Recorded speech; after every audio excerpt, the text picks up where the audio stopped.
Hi hello ನಮಸ್ಕಾರ ಸ್ನೇಹಿತರೆ. ಈ ವಾರದ ಸುದ್ದಿ ಸದ್ದು ಹೊಸ ಸಂಚಿಕೆಗೆ ನಿಮ್ಮೆಲ್ಲರಿಗೂ ಸ್ವಾಗತ. ಕಾರಣಾಂತರಗಳಿಂದ ಕೆಲವು ದಿನಗಳಿಂದ ವಿಡಿಯೋ ಮಾಡೋಕ್ಕಾಗಿರಲಿಲ್ಲ. ಆದರೆ ಇವತ್ತು ಕೆಲವು ಇಂಟ್ರೆಸ್ಟಿಂಗ್ ವಿಚಾರಗಳನ್ನ ನಿಮ್ಮ ಮುಂದೆ ತಂದಿದ್ದೀನಿ. ನೀವು ಟೈಟಲ್ನಲ್ಲೇ ನೋಡಿದ ಹಾಗೆ ಕರ್ನಾಟಕ ಜನತೆಗೆ ಒಂದು ಸಿಹಿ ಸುದ್ದಿ ಕೂಡ ಇದೆ. ಅದನ್ನು ನೀವು ತಿಳ್ಕೋಬೇಕು ಅಂದರೆ ಈ ವಿಡಿಯೋನ ಕೊನೆವರೆಗೂ ನೋಡಲೇಬೇಕು. ಇನ್ನು ಇವತ್ತಿನ ಸುದ್ದಿ ಸದ್ದು ಸಂಚಿಕೆಯಲ್ಲಿ ಏನಪ್ಪ ವಿಶೇಷ ಅಂತ ನೋಡೋದಕ್ಕಿಂತ ಮುಂಚೆ ನೀವೇನಾದರೂ ನಮ್ಮ ಚಾನಲ್ನ ಮೊದಲನೇ ಸಲ ನೋಡ್ತಾ ಇದ್ರೆ ನಾನು ನಿಮಗೆ ಪ್ರತಿದಿನ ಟೆಕ್ನಾಲಜಿ ರಿಲೇಟೆಡ್ ವೀಡಿಯೋಸ್ಗಳಾಗಿರ್ಬೋದು, ಪ್ರಾಡಕ್ಟ್ ಅನ್ಬಾಕ್ಸಿಂಗ್, ರಿವ್ಯೂಸ್ ಹೀಗೆ ಇನ್ನು ಹಲವಾರು ಇಂಟ್ರೆಸ್ಟಿಂಗ್ ವಿಚಾರಗಳನ್ನ ನಿಮ್ಮ ಮುಂದೆ ತರೋಕ್ಕೆ ಪ್ರಯತ್ನ ಮಾಡ್ತೀನಿ. ಹಾಗಾಗಿ ನೀವಿನ್ನು ನಮ್ಮ ಚಾನಲ್ನ ಸಬ್ಸ್ಕ್ರೈಬ್ ಮಾಡಿಲ್ಲ ಅಂದರೆ ದಯವಿಟ್ಟು ಸಬ್ಸ್ಕ್ರೈಬ್ ಮಾಡಿ, ಹಾಗೆ ಪಕ್ಕದಲ್ಲಿರೋ ಬೆಲ್ ಐಕನ್ ಕೂಡ ಒತ್ತಿ.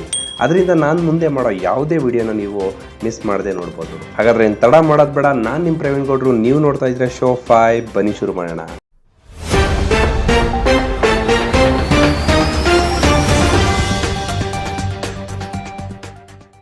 ಇನ್ನು ಇವತ್ತಿನ ಮೊದಲ ಸುದ್ದಿಯನ್ನು ನೋಡೋದಾದ್ರೆ, ಸೌಂಡ್ ಸಿಸ್ಟಮ್ ಅಲ್ಲಿ ಹೆಸರು ಮಾಡಿರುವಂತಹ ಹಾರ್ಮನ್ ಕಂಪನಿಯಿಂದ ಒಂದು ಹೊಸ ಬ್ಲೂಟೂತ್ ಸ್ಪೀಕರ್ ಲಾಂಚ್ ಮಾಡಿದ್ದಾರೆ. ಇದು ನೋಡೋದಕ್ಕೆ ಸ್ವಲ್ಪ ಡಿಫ್ರೆಂಟ್ ಆಗಿದ್ದು ಅಟ್ರಾಕ್ಟಿವ್ ಆಗಿ ಕೂಡ ಇದೆ. ಸೊ ಇದರಲ್ಲಿ ಒಂದು ಡೂಮ್ ಸಬ್ವೂಫರ್ ಹಾಗೂ 2 ವರ್ಟಿಕಲ್ ಸ್ಟ್ಯಾಂಡ್ ಸ್ಪೀಕರ್ ಸಿಗ್ತಾ ಇದೆ. ಸೊ ಈ ಸಬ್ವೂಫರ್ ಬಂದು ಸ್ವಲ್ಪ ಯೂನಿಕ್ ಆಗಿದ್ದು ಇದು ಒಂದು ಟ್ರಾನ್ಸ್ಪರೆಂಟ್ ಸ್ಪೀಕರ್ ಆಗಿರುತ್ತೆ. ಸಾಮಾನ್ಯವಾಗಿ ವೂಫರ್ ಅಂದ್ರೆ ಬಾಕ್ಸ್ ರೀತಿ ಇರುತ್ತೆ, ಆದ್ರೆ ಇದು ಒಂದು ಗ್ಲಾಸ್ ಟಾಪ್ ನಲ್ಲಿ ಇದ್ದು ಟ್ರಾನ್ಸ್ಪರೆಂಟ್ ಆಗಿ ನೀವು ಕಾಣಬಹುದು. ಸೊ ಅದರ ಜೊತೆಗೆ 2 ವರ್ಟಿಕಲ್ ಸ್ಟ್ಯಾಂಡ್ ಸ್ಪೀಕರ್ ಸಿಗ್ತಾ ಇದೆ. ಸೊ ಒಂದೊಂದು ಸ್ಟ್ಯಾಂಡ್ ನಲ್ಲೂ 4 ಸ್ಪೀಕರ್ ಕಾಣಬಹುದು. ಸೊ ಇನ್ನು ಈ ವೂಫರ್ ಬಂದು 100 ವ್ಯಾಟ್ ಸಪೋರ್ಟ್ ಹೊಂದಿದೆ. ಸೊ ಎಲ್ಲ ಹೇಳಿದೆ, ಆದ್ರೆ ಇದ್ರ ಹೆಸರೇ ಹೇಳಲಿಲ್ಲ.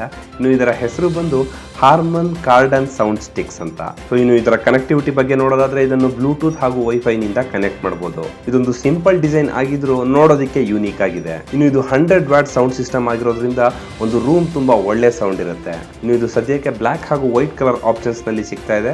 ಇನ್ನು ಇದರ ಬೆಲೆ ಬಂದು ಸ್ವಲ್ಪ ಎಕ್ಸ್ಪೆನ್ಸಿವ್ ಅಂತ ಹೇಳ್ಬೋದು. 25,999 ರೂಪಾಯಿ ಆಗುತ್ತೆ, ಅಂದ್ರೆ 26,000 ರೂಪಾಯಿ ಆಗುತ್ತೆ. ಇನ್ನು ನೀವೇನಾದ್ರೂ ಈ ಹಾರ್ಮನ್ ಕಾರ್ಡನ್ ಸೌಂಡ್ ಸ್ಟಿಕ್ಸ್ ನ ಪರ್ಚೇಸ್ ಮಾಡಬೇಕು ಅಂತ ಅನ್ಕೊಂಡ್ರೆ ಎಲ್ಲ ಲೀಡಿಂಗ್ ರಿಟೇಲ್ ಸ್ಟೋರ್ಸ್ ನಲ್ಲೂ ಹಾಗೂ ಹಾರ್ಮನ್ ವೆಬ್ಸೈಟ್ ನಲ್ಲೂ ಪರ್ಚೇಸ್ ಮಾಡಬಹುದು. ಇನ್ನು ನಂತರದ ಸುದ್ದಿಯನ್ನು ನೋಡೋದಾದ್ರೆ, ಫೇಸ್ಬುಕ್ನವರು ಕೂಡ ನಾವೇನು ಕಡಿಮೆ ಇಲ್ಲ ಅಂತ ಅವರು ಕೂಡ ಒಂದು ಸ್ಮಾರ್ಟ್ ವಾಚ್ ನ ಲಾಂಚ್ ಮಾಡೋದಕ್ಕೆ ಪ್ಲಾನ್ ಮಾಡ್ತಾ ಇದ್ದಾರೆ. ಹೌದು ಸ್ನೇಹಿತರೆ, ಬಹುಶಃ ಮುಂದಿನ ವರ್ಷ ಫೇಸ್ಬುಕ್ ನಿಂದ ಒಂದು ಹೊಸ ಸ್ಮಾರ್ಟ್ ವಾಚ್ ನ ನಾವು ನೋಡಬಹುದು. ಇನ್ನು ಇದು ಮುಖ್ಯವಾಗಿ ವಾಟ್ಸ್ಆಪ್ ಆಗಿರ್ಬೋದು, ಇನ್ಸ್ಟಾಗ್ರಾಮ್ ಆಗಿರ್ಬೋದು ಅಥವಾ ಮೆಸೆಂಜರ್ ಗಳಾಗಿರ್ಬೋದು, ಇದನ್ನು ಉಪಯೋಗಿಸೋದಕ್ಕೆ ಈ ಸ್ಮಾರ್ಟ್ ವಾಚ್ ಉಪಯೋಗ ಆಗುತ್ತೆ ಅಂತ ತಿಳಿಸಿದ್ದಾರೆ. ಸಾಮಾನ್ಯವಾಗಿ ಬೇರೆ ಸ್ಮಾರ್ಟ್ ವಾಚ್ ಗಳಲ್ಲೂ ಈ ಫೀಚರ್ಸ್ ಗಳನ್ನ ನಾವು ನೋಡಬಹುದು, ಆದ್ರೆ ಫೇಸ್ಬುಕ್ ನಿಂದನೇ ಡೆಡಿಕೇಟೆಡ್ ಆಗಿ ಒಂದು ಸ್ಮಾರ್ಟ್ ವಾಚ್ ಲಾಂಚ್ ಮಾಡ್ತಾ ಇದ್ದಾರೆ. ಇನ್ನು ಇದು ಮುಂದಿನ ವರ್ಷ ಲಾಂಚ್ ಆಗ್ಬೋದು ಅಂತ ತಿಳಿಸಿದ್ದಾರೆ, ಆದ್ರೆ ಇದ್ರ ಬಗ್ಗೆ ಯಾವುದೇ ಇನ್ಫಾರ್ಮೇಶನ್ಸ್ ಗಳು ಇನ್ನೂ ಬಂದಿಲ್ಲ. ಆದ್ರೆ ಇದು ಇನ್ಮುಂದೆ ಬರುವಂತ ವರ್ಚುವಲ್ ಕಾಲಿಂಗ್ ಹೆಡ್ಸೆಟ್ ಗಳಾಗಿರ್ಬೋದು ಅಥವಾ AR ಫೀಚರ್ ಹೊಂದಿರೋ ಸ್ಮಾರ್ಟ್ ಗ್ಲಾಸಸ್ ಗಳಾಗಿರ್ಬೋದು, ವಿಡಿಯೋ ಕಾಲಿಂಗ್ ಫೀಚರ್ ಆಗಿರ್ಬೋದು, ಇದನ್ನೆಲ್ಲ ಇದರಲ್ಲಿ ಬಳಸಬಹುದು ಅಂತ ತಿಳಿಸ್ತಾ ಇದ್ದಾರೆ. ಇನ್ನು ಈ ಫೇಸ್ಬುಕ್ ಸ್ಮಾರ್ಟ್ ವಾಚ್ ಕೂಡ ಒಂದು ಆಂಡ್ರಾಯ್ಡ್ ಬೇಸ್ಡ್ ಆಗಿರುತ್ತೆ ಅಂತ ತಿಳಿಸ್ತಾ ಇದ್ದಾರೆ. ಬಹುಶಃ ಇದರಲ್ಲೂ ಕೂಡ ಗೂಗಲ್ ನವರದೇ OS ಕಾಣಬಹುದು. ಸೊ ಹಾಗಾಗಿ ಈಗಿರೋ ಸ್ಮಾರ್ಟ್ ವಾಚ್ ಗಳಿಗೂ ಅಥವಾ ಫೇಸ್ಬುಕ್ ನಿಂದ ಬರುವಂತಹ ಸ್ಮಾರ್ಟ್ ವಾಚ್ಗೂ ಯಾವುದೇ ರೀತಿ ಮೇಜರ್ ಡಿಫರೆನ್ಸ್ ಕಾಣೋದಿಲ್ಲ ಅಂತ ನನ್ಗೆ ಅನ್ಸುತ್ತೆ. ಆದ್ರೆ ಫೇಸ್ಬುಕ್ ನಿಂದ ಬಂದಿರುವಂತ ಇದೊಂದು ಹೊಸ ಸುದ್ದಿ. ನೋಡೋಣ ಅವ್ರ ಕಡೆಯಿಂದ ಬರುವಂತಹ ಸ್ಮಾರ್ಟ್ ವಾಚ್ ನಲ್ಲಿ ಏನೆಲ್ಲ ವಿಶೇಷತೆ ಇರುತ್ತೆ ಅಂತ. ಸ್ನೇಹಿತರು, ನಂತರದ ಸುದ್ದಿಯನ್ನು ನೋಡೋದಾದ್ರೆ, ನಿಮ್ಗೆ ಗೊತ್ತಿರೋ ಹಾಗೆ ಅಮೆಝಾನ್ ನಿಂದ ನಾವು ಬರೀ ಆನ್ಲೈನ್ ಗ್ಯಾಜೆಟ್ಸ್ ಗಳಾಗಿರ್ಬೋದು ಅಥವಾ ಬಟ್ಟೆಗಳಾಗಿರ್ಬೋದು, ಅದಷ್ಟೇ ಅಲ್ಲದೆ ಗ್ರಾಸರೀಸ್ ಗಳನ್ನು ಪರ್ಚೇಸ್ ಮಾಡಬಹುದು ಅನ್ನೋದೆಲ್ಲ ನಿಮ್ಗೆ ಗೊತ್ತಿರೋ ವಿಷಯ, ಅದು ಹಳೆ ವಿಷಯನೇ. ಆದ್ರೆ ಅದರಲ್ಲಿ 2 ಕ್ಯಾಟಗರೀಸ್ ಇತ್ತು ಸ್ನೇಹಿತರೆ, ಒಂದು ಅಮೆಝಾನ್ ಪ್ಯಾಂಟ್ರಿ ಹಾಗೂ ಅಮೆಝಾನ್ ಫ್ರೆಶ್ ಅಂತ.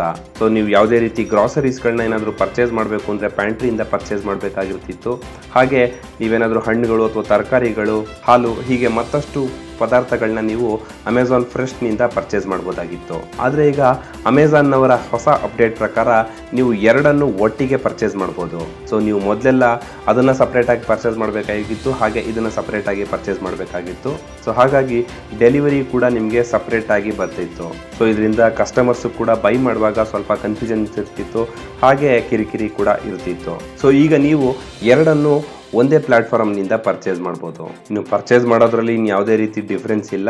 ಮೊದಲು ಹೇಗೆ ಪರ್ಚೇಸ್ ಮಾಡ್ತಿದ್ರೋ ಅದೇ ರೀತಿ ಈಗಲೂ ಕೂಡ ಪರ್ಚೇಸ್ ಮಾಡಬಹುದು. ಒಂದೇನಪ್ಪಾ ಅಂದ್ರೆ ಪ್ಯಾಂಟ್ರಿ ಹಾಗೂ ಫ್ರೆಶ್ ಗಳಲ್ಲಿ 2 ಸಪರೇಟ್ ಆಗಿ ಪರ್ಚೇಸ್ ಮಾಡೋದನ್ನ ಈಗ ಒಂದೇ ಸಲ ಪರ್ಚೇಸ್ ಮಾಡಬಹುದು. ಇನ್ನು ನಂತರದ ಸುದ್ದಿಯನ್ನು ನೋಡೋದಾದ್ರೆ, ಇಸ್ರೋ ಬಂದು ಮ್ಯಾಪ್ ಮೈ ಇಂಡಿಯಾ ಅನ್ನೋ ಒಂದು ಹೊಸ ಕಂಪನಿಯೊಂದಿಗೆ ಕೈ ಜೋಡಿಸಿದ್ದಾರೆ. ಸೊ ಇದರ ಮುಖ್ಯ ಉದ್ದೇಶ ನಮ್ಮದೇ ದೇಶದ ಒಂದು ಮ್ಯಾಪ್ ಪೋರ್ಟಲ್ ನ ಲಾಂಚ್ ಮಾಡೋದು. ಸೊ ಸ್ನೇಹಿತರೆ, ನಾವೀಗ ಮ್ಯಾಪ್ ಬಳಸ್ತಿರೋದು ಗೂಗಲ್ ಕಂಪನಿಯವರದು. ಸೊ ನಿಮ್ಗೆ ಗೊತ್ತಿರೋ ಹಾಗೆ ಗೂಗಲ್ ಬಂದು US ಕಂಪನಿ. ಸೊ ಹಾಗಾಗಿ ಇಸ್ರೋ ಮ್ಯಾಪ್ ಮೈ ಇಂಡಿಯಾ ಅನ್ನೋ ಇಂಡಿಯಾ ಸಂಸ್ಥೆಯೊಂದಿಗೆ ಕೈ ಜೋಡಿಸಿ ನಮ್ಮದೇ ಆದ ಒಂದು ಮ್ಯಾಪ್ ಪೋರ್ಟಲ್ನ ಲಾಂಚ್ ಮಾಡೋದಕ್ಕೆ ಸಿದ್ಧತೆ ಮಾಡ್ತಾ ಇದ್ದಾರೆ.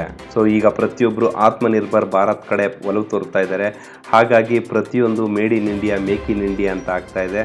ಸೊ ಅದೇ ರೀತಿ ಈ ಮ್ಯಾಪ್ ವಿಷಯದಲ್ಲೂ ಕೂಡ ನಮ್ಮದೇ ಆದ ಒಂದು ಓನ್ ಮ್ಯಾಪ್ ಅನ್ನು ನಾವು ಇನ್ಮೇಲೆ ಕಾಣಬಹುದು. ಸೊ ಇದಕ್ಕಿನ್ನೂ ಸ್ವಲ್ಪ ಸಮಯ ತಗೊಳುತ್ತೆ, ಆದರೆ ಇದೇನಾದರೂ ಒಂದು ಒಳ್ಳೆ ರಿಸಲ್ಟ್ ಕೊಡುತ್ತೆ ಅನ್ನೋದಾದ್ರೆ ಖಂಡಿತ ನಾವು ಇನ್ನು ಮುಂದೆ ಗೂಗಲ್ ಮ್ಯಾಪ್ನ ಬಳಸುವಂಥ ಸಾಧ್ಯತೆ ಇರೋದಿಲ್ಲ. ಇನ್ನು ನಂತರದ ಸುದ್ದಿಯನ್ನು ನೋಡೋದಾದ್ರೆ, ಇನ್ನು ಮುಂದೆ ನೀವು ನಿಮ್ಮ ಸ್ಮಾರ್ಟ್ ವಾಚ್ಗಳಾಗಲಿ ಅಥವಾ ಫಿಟ್ನೆಸ್ ಟ್ರ್ಯಾಕರ್ಗಳನ್ನು ಚಾರ್ಜ್ ಮಾಡೋ ಅವಶ್ಯಕತೆ ಇಲ್ಲ. ಹೌದು ಸ್ನೇಹಿತರೆ, ನೀವು ಚಾರ್ಜ್ ಮಾಡಬೇಕು ಅಂದರೆ ನಿಮ್ಮ ಕೈನಿಂದನೇ ಚಾರ್ಜ್ ಮಾಡ್ಬೋದು. ಅದೇಗಪ್ಪ ಅಂತೀರಾ? ನಿಮ್ಮ ಕೈನಲ್ಲಿ ಒಂದು ರಿಂಗ್ ಹಾಕೊಂಡ್ರೆ ಸಾಕು ಸ್ನೇಹಿತರೆ, ಆ ರಿಂಗ್ನಿಂದನೇ ನೀವು ಚಾರ್ಜ್ ಮಾಡ್ಬೋದು. ಸ್ನೇಹಿತರೆ, ಸೈಂಟಿಸ್ಟ್ಗಳು ಒಂದು ಹೊಸ ಸಂಶೋಧನೆ ಮಾಡ್ತಾ ಇದ್ದಾರೆ. ನಮ್ಮ ಬಾಡಿನಲ್ಲಿ ಉತ್ಪನ್ನ ಆಗೋ ಹೀಟನ್ನು ಎಲೆಕ್ಟ್ರಿಸಿಟಿಯಾಗಿ ಕನ್ವರ್ಟ್ ಮಾಡಿ ಅದರಿಂದ ಬ್ಯಾಟ್ರಿಗಳನ್ನ ಚಾರ್ಜ್ ಮಾಡ್ಬೋದು.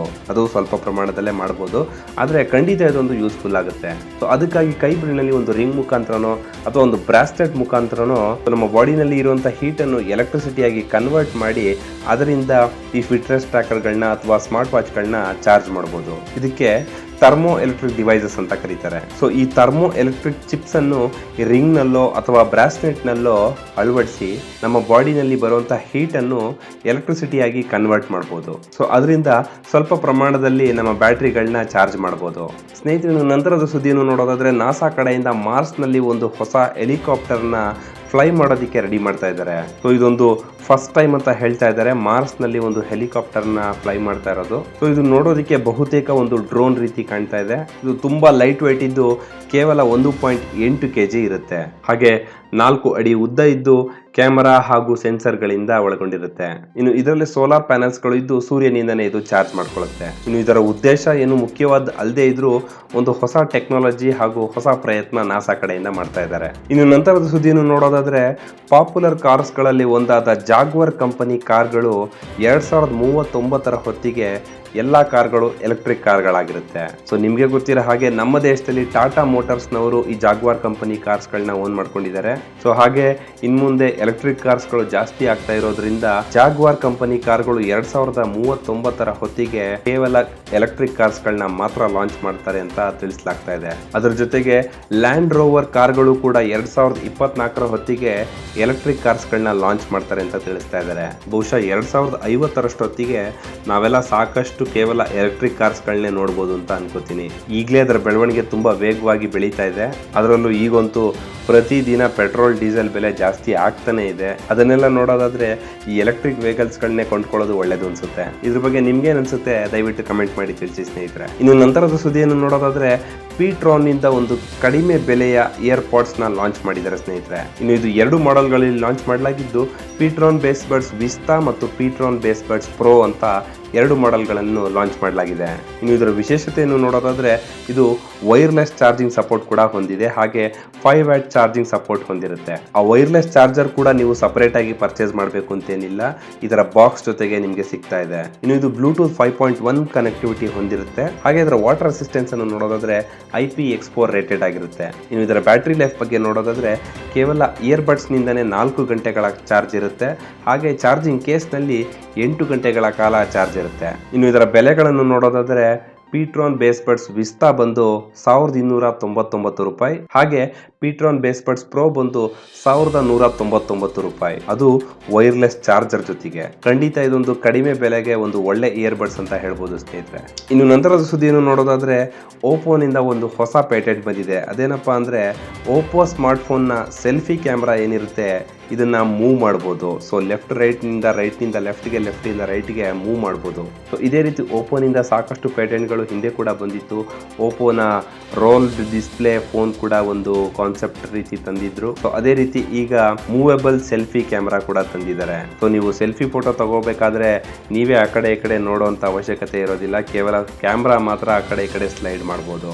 ಏನೇನೆಲ್ಲ ಫೀಚರ್ ಬರ್ತಾ ಇದೆ ನೋಡಿ ಸ್ನೇಹಿತರೆ. ಪಾಪ್ಅಪ್ ಕ್ಯಾಮರಾ ಆಯ್ತು, ಫ್ಲಿಪ್ ಕ್ಯಾಮರಾ ಆಯ್ತು, ಈಗ ಮೂವೇಬಲ್ ಕ್ಯಾಮ್ರಾ ಕೂಡ ಬರ್ತಾ ಇದೆ. ಸ್ನೇಹಿತರೆ, ತುಂಬಾ ಹೊತ್ತಿನಿಂದ ಕಾಯ್ತಿರುವಂತ ಇವತ್ತಿನ ಕೊನೆಯ ಸುದ್ದಿ ಹಾಗೂ ಇಂಟ್ರೆಸ್ಟಿಂಗ್ ಸುದ್ದಿ ಏನಪ್ಪಾ ಅಂತ ನೋಡೋದಾದ್ರೆ, ಇಡೀ ಜಗತ್ತೇ ತಿರುಗಿ ನೋಡ್ತಿರುವಂತ ಟೆಸ್ಲಾ ಕಂಪನಿ ನಮ್ಮ ಭಾರತದಲ್ಲಿ, ಅದರಲ್ಲೂ ನಮ್ಮ ಕರ್ನಾಟಕ ರಾಜ್ಯದಲ್ಲಿ ಮ್ಯಾನುಫ್ಯಾಕ್ಚರಿಂಗ್ ಪ್ಲಾಂಟ್ ನ ಸ್ಟಾರ್ಟ್ ಮಾಡಬೇಕು ಅಂತ ಪ್ಲಾನ್ ಮಾಡಿದ್ದಾರೆ. ಹೌದು ಸ್ನೇಹಿತರೆ, ಇದು ಆಲ್ಮೋಸ್ಟ್ ಕನ್ಫರ್ಮ್ ಆಗಿದೆ. ಸೊ ಇದು ಕೇವಲ ಅಂತ ದೊಡ್ಡ ಕಂಪನಿ ನಮ್ಮ ಕರ್ನಾಟಕ ರಾಜ್ಯದಲ್ಲಿ ಸ್ಟಾರ್ಟ್ ಮಾಡ್ತಾ ಇದ್ದಾರೆ ಅನ್ನೋ ಒಂದೇ ಒಂದು ವಿಷಯ ಅಲ್ಲ, ಇದರಿಂದ ಲಕ್ಷಾಂತರ ಜನಕ್ಕೆ ಉದ್ಯೋಗ ಅವಕಾಶ ಕೂಡ ಸಿಗ್ತಾ ಇದೆ. ಸೊ ಇನ್ನು ಈ ವರ್ಷದ ಇನ್ಫ್ರಾಸ್ಟ್ರಕ್ಚರ್ ಡೆವಲಪ್ಮೆಂಟ್ ಗಾಗಿ ಸಾವಿರಾರು ಕೋಟಿ ಹಣನ ಇದಕ್ಕೆ ಹೂಡಿಕೆ ಮಾಡ್ತಾ ಇದ್ದಾರೆ. ಸೊ ಇನ್ನು ನಮ್ಮ ಭಾರತದಲ್ಲೇ ಈ ಟೆಸ್ಲಾ ಕಂಪನಿ ಕಾರ್ಗಳನ್ನು ಮ್ಯಾನುಫ್ಯಾಕ್ಚರ್ ಮಾಡೋದ್ರಿಂದ ಖಂಡಿತ ಈ ಕಾರ್ನ ಬೆಲೆ ಕೂಡ ಕಡಿಮೆ ಆಗೋದ್ರಲ್ಲಿ ಸಂಶಯ ಇಲ್ಲ.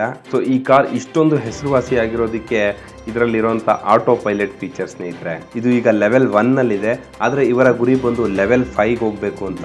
ಆಗ ಇದು ಕಂಪ್ಲೀಟ್ ಆಟೋನಮಸ್ ವೆಹಿಕಲ್ ಆಗಿರುತ್ತೆ. ಇದರಲ್ಲಿ ನಿಮ್ಗೆ ಒಂದು ಸ್ಟೀರಿಂಗ್ ವೀಲ್ ಕೂಡ ಕಾಣಿಸೋದಿಲ್ಲ. ಹಾಗಾಗಿ ಟೆಸ್ಲಾ ಕಂಪನಿ ಕಾರ್ಗಳು ತುಂಬಾ ಪ್ರಸಿದ್ಧಿಯಾಗಿದೆ. ನೋಡೋಣ ಯಾವಾಗ ಶುರು ಆಗುತ್ತೆ, ನಮ್ಗೆಲ್ಲ ಅದು ಯಾವಾಗ ಕಾಣಿಸಿಗುತ್ತೆ ಅಂತ. ಸ್ನೇಹಿತರೆ, ಇದಿಷ್ಟು ಇವತ್ತಿನ ಸುದ್ದಿಗಳು. ನಿಮ್ಗೆ ಈ ಸುದ್ದಿಗಳು ಇಷ್ಟ ಆಗಿರುತ್ತೆ ಅಂತ ಭಾವಿಸ್ತೀನಿ. ಇಷ್ಟ ಆಗಿದ್ರೆ ದಯವಿಟ್ಟು ಲೈಕ್ ಮಾಡಿ, ಹಾಗೆ ನಿಮ್ಮ ಸ್ನೇಹಿತರೊಂದಿಗೂ ಕೂಡ ಶೇರ್ ಮಾಡಿ, ಮತ್ತೆ ಸಬ್ಸ್ಕ್ರೈಬ್ ಮಾಡೋದನ್ನ ಮಾತ್ರ ಮರಿಬೇಡಿ ಸ್ನೇಹಿತರೆ. ಮತ್ತೆ ಮುಂದಿನ ವಿಡಿಯೋದಲ್ಲಿ ಮತ್ತಷ್ಟು ಇಂಟ್ರೆಸ್ಟಿಂಗ್ ವಿಚಾರಗಳೊಂದಿಗೆ ಬರ್ತೀನಿ. ಅಲ್ಲಿವರೆಗೂ ನಮಸ್ಕಾರ, ಟಾಟಾ.